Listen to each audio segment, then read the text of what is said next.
రాజధానికి చెడ్డ పేరు తెచ్చేందుకు వైసీపీ కుట్రలు చేస్తుందని ఆరోపించారు మంత్రి నారాయణ. వైసీపీ అధికారంలోకి రాగానే మూడు ముక్కలాట ఆడారని మండిపడ్డారు. అల్లీపురం డంపింగ్ యార్డ్ను పరిశీలించారు నారాయణ. అక్టోబర్ కల్లా ఏపీని చెత్తరహిత రాష్ట్రంగా చేస్తామన్నారు.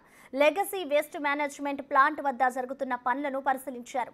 ఇప్పటికే 50% చెత్తను రీసైక్లింగ్ చేస్తామని తెలిపారు. సూపర్ 6 హామీలన్నీ ఒక్కొక్కటిగా నెరవేరుస్తున్నామన్నారు.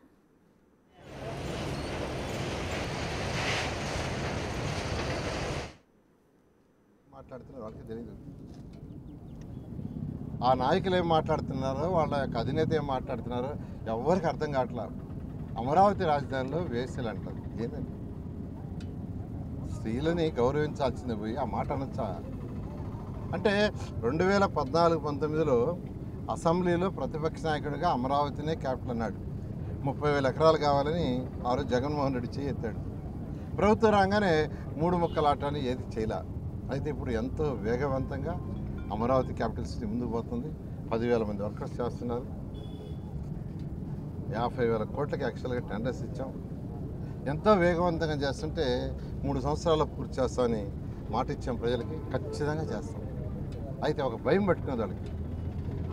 5 సంవత్సరాలు మనం మూడు ముక్కలు ఆటాడాము, వీళ్ళు రాగానే మొదలుపెట్టారు, రాజధాని అయిపోతుంది అనే ఉద్దేశంతో దానికి చెడ్డ పేరు తేవాలని మహిళల్ని కించపరుస్తూ వేసలను చేసే నిజంగా తప్పు. ఆ నాయకుడి లక్షణాలు అదే. ఎందుకంటే ఏదన్నా ఒక మంచి పని వేరే వాళ్ళు చేస్తుంటే అప్రిషియేట్ చేయాలా. ఏదేమైనప్పటికీ మా ముఖ్యమంత్రి గారు ఒక పక్క సంక్షేమం, ఒక పక్క డెవలప్మెంట్ రెండింటినీ సమపాలంగా చేస్తూ ముందుకు తీసుకుపోతున్నారు. ఎవరన్నీ చేసినా చేస్తాం. ఈరోజు నెల్లూరులో తీసుకుంటే నెల్లూరు ఎమ్మెల్యేగా అనేక కార్యక్రమాలు టేకప్ చేసాం. అన్ని పార్కులు టేకప్ చేసాం.